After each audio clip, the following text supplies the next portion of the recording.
Hey Sagittarius, welcome to Behind the Black Veil, where we get a more intimate look at the mysteries of our lives. There are many layers of meaning in my readings. I'm going to touch on a few. It may or may not resonate. So try to hear me and feel me for best results. Sometimes the roles can be reversed, and viewer discretion is advised. Fantastic. We're doing your July deep dive. All right. Gonna look in on you and check the weather where you are. Ancestors, can we get some insights and juicy tidbits for the Sagittarii? All right. For the highest and best outcome. The ancestors say this. I see. Ha ha. Mm-hmm. All right, hang on. Mm-hmm. Ah. Mm-hmm. Interesting.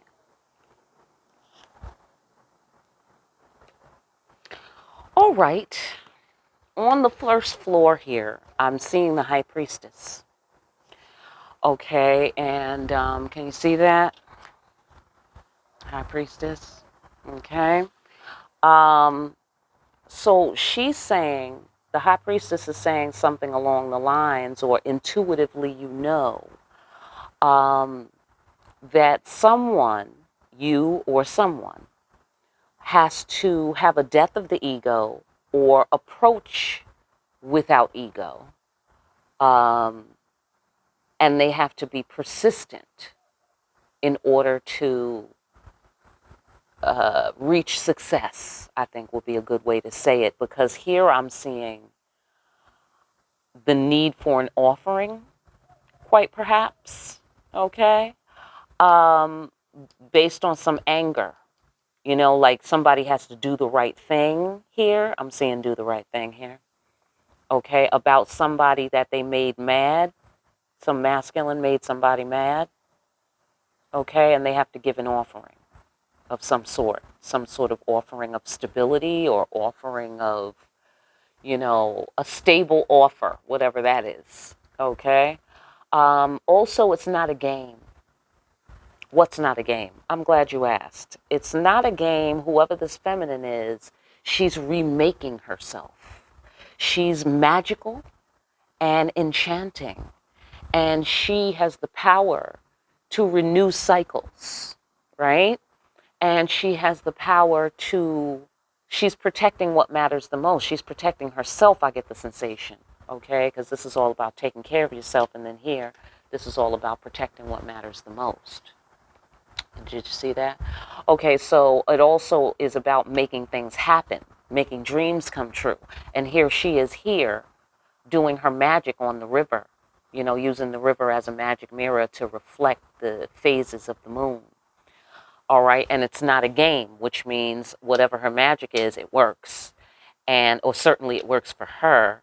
I don't know, you know, what is the range of what's happening there, but also she has the power to make dreams come true and make things happen, and it's not a game. You know, you can take it lightly, but it's very serious, apparently.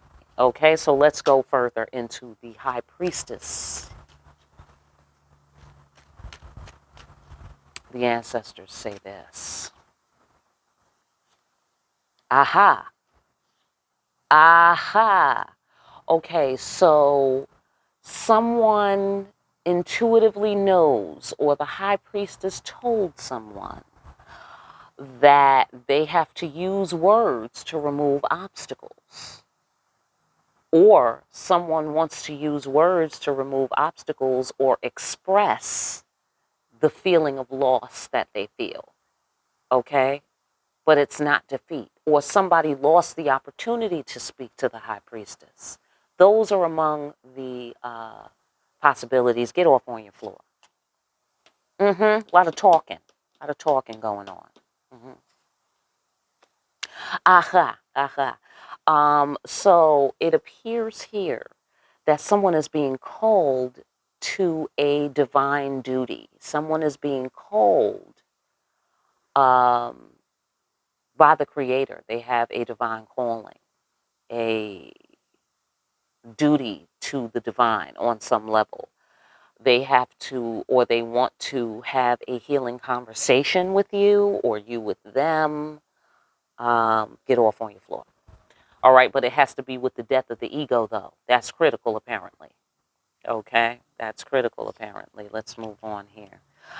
Hard work, walking through the fire, kicking rocks. Somebody regrets the fact that they have to, go through these protocols to speak to the high priestess. They regret that. Like, damn, why life gotta be like that? But pain doesn't last forever, and we also see that loss is not defeat here. That is what we see. But let us not get it twisted. Hard work is necessary in order to reach success. All right? Fantastic. Let us move on. Let's find out about the King of Pentacles going on over here. Making an offering. Keeping things, clearing the air occurs to me. Clearing the air, making the atmosphere peaceful, or keeping the atmosphere peaceful. All right? Get off on your floor. Oh. Aha. Okay, so either this King of Pentacles wants to have a great and grand effect. He wants to flip the script on some level, okay, regarding his Two of Cups, regarding the bottom line, regarding the big picture, okay? He just wants to upend everything that already previously went down or happened or exists. He wants to upend that shit. And, hold on. Sorry about that. The fuck? Okay, sorry about that. Okay, so he wants to upend everything. Is that you, Sagittarius? Are you in my computer right now? My computer just wigged out on me. Okay, so I'm going to move on. All right, so, yeah, he wants to upend everything and quite possibly connect some dots, connect with his love, clear the air with his love, keep the atmosphere peaceful with his love. He wants to make an offering regarding some sort of tower that happened between him and his love. That's what I'm getting there. All right, let's, oh yes. So a feminine was made mad. Indeed, because the devil, that's why. That's reasonable, I think. And then this card, this sister here, has every reason to be upset in this card all by itself. Well, the ancestor said furthermore, brought this motherfucker in. So yeah, I should say so. That is a good reason to be upset. So boom, this dude is aware of that. He know he made a tower take place. All right. And, destroyed whatever used to be regarding this Two of Cups. Destroyed possibly the Two of Cups itself. So the offering is for that. Yeah. Yes. Also, okay, thank you. If that was you, Sagittarius, for bringing my computer back. That was weird. Okay. Anyhow, thank you, Creator. So, either he was all in his head when he did this, okay, or he wanted you to be all in your head. I get the sensation he was in his head when he did this. He was in his head. He was having stormy weather within. Yeah. He was possibly brainstorming on how to make you mad. I don't know. You know what I'm saying? But that's a possibility. Get off on your floor. But either way, because of the turbulence in his mind, this devil came in and it pissed some feminine off and destroyed the Two of Cups connection. It could have been a soulmate connection. he may want to make up for that, or at least clear the air. Okay. Yeah, he wants to do the right thing. He's got some big feelings about that. He wants to do the right thing and return to the safe haven. Yeah. And he feels that that is the right thing to do. Okay. He feels that that is the right thing to do. So it may be the divine and right thing to do, because I also see a divine calling here. That's quite interesting. And safe haven. He was safe there. The feminine, or you, or if you're not the feminine, was not safe there. Okay, but he was safe, and he's in his feelings about that.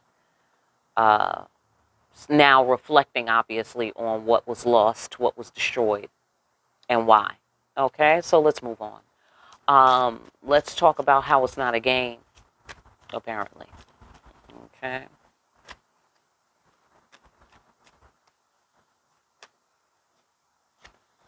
Mm. hmm Ah, I know that's right. I really do know that that is right. Yeah, because see, I don't know what his original intention was, but the idea that it's not a game is further acknowledged by the presence of the ancestors. Okay, and the ancestors are like, where you thought you was going, you ain't got no choice but to respect this shit here. Okay, you ain't got no choice but to respect this here safe haven. Okay, this requires trust, by the way. Okay, yeah. So yeah, the ancestors put out judgment, for the worth and meaning of your actions. Like, you can't get around this. This is the law. You know, get around what? I'm going to guess it has something to do with this whole death of the ego business here, this hard work and working through the fire here, this kicking rocks here. I'm going to guess also the offering, the acknowledgement of the devil, the presence of the devil, and how they brought the devil into the safe haven. I'm going to get the sensation that the ancestors called judgment on that. Right. And they might have thought it was a game. And it turned out to not be one. Okay? That happens. That happens. Okay, so let's find out about this mixture, magical, beautiful number business down here, as she is by the riverside renewing herself. This mixture of the high priestess and the empress, taking care of herself, renewing cycles, doing her. She's doing her, walking her own path, tuned into her own higher knowledge. Okay. So somebody, I get a duality here, all right? She is taking a leap of faith. She is effective in the face of doubt. She did what she wanted to do. She did her, okay? She did as she wilt. You dig it, I'm saying? And she turned out to be quite effective. Yeah, as it turns out. Yeah, absolutely. Absolutely.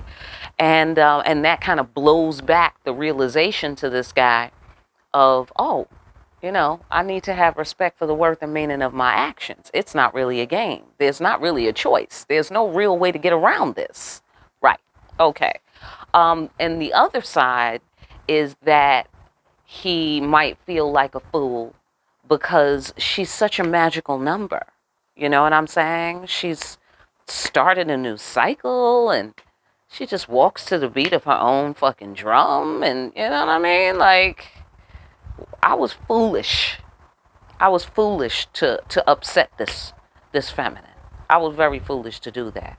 That's also what I get. There's duality here. Okay, so, we have an outstanding connection. Okay, separated from somebody you care about, psychic connections, lover's sanctuary, lover's compassion. Okay, so, ah, oh, this is interesting. Okay, hold on, let me Oh boy, this is quite deep. This is quite deep. You know what I get the sensation of? I get the sensation that you might still have a psychic connection to this person, and you may have somehow protected this psychic connection. Could that be right? You may somehow have protected this because this is somehow a part of your destiny, this connection. This is, that's interesting. That's interesting. Yeah, because on the 3D, what would anybody know? That's why it's interesting. You know what I'm saying? What would anybody fucking know? And, at the end of the day, shit has to be material to matter. You dig what I'm saying? Matter is literally physical. You dig what I'm saying? Right? So, I got to get, quantum physical on you people right now. All right? Like, somebody protected the connection. So somebody is either fucking brilliant or they're crazy or both. Okay? And that might go for the both of you. I don't know. All right. But that's what it is. Let's get an overall card of wisdom for the road going forward from here. Ancestors, what can we tell the Sagittarii that will be beneficial in terms of them going forward from here? The ancestors say this. I know that is right. Listen, let me tell you something. Heal. Heal yourself. Okay? Heal yourself. Cut out any toxins. That's what you do from here. Okay? Fantastic. That's some good advice from the ancestors. Thank you, ancestors. Listen, I hope that these messages help you. I really do. For more deep-ass readings, I want you to, first of all, heal yourself. Okay? And then hit the notification bell on your way out. Like, share, and subscribe, and all that good stuff. If you want a personal, get in contact with me. My information is down below. Fix your eyes on what kind of reading that you want. Live, video, how long, yada, yada. Familiarize yourself with the price schedule. And when you email me all your details, what we're looking into, what kind of reading you want. And then you can go ahead and let me know your time zone. I don't know if I mentioned that. Let me know your time zone if it's live. Okay, then you can pull the trigger over at PayPal. All right, and then it's on. Okay, then we're getting to the bottom of shit is what we're doing. Okay, because that's how we do it here. Now, don't forget to pick up a copy of Discriminating Wisdom over at Amazon and continue to discriminate wisely. I will talk to you again here soon. Sagittarius, behind the black veil.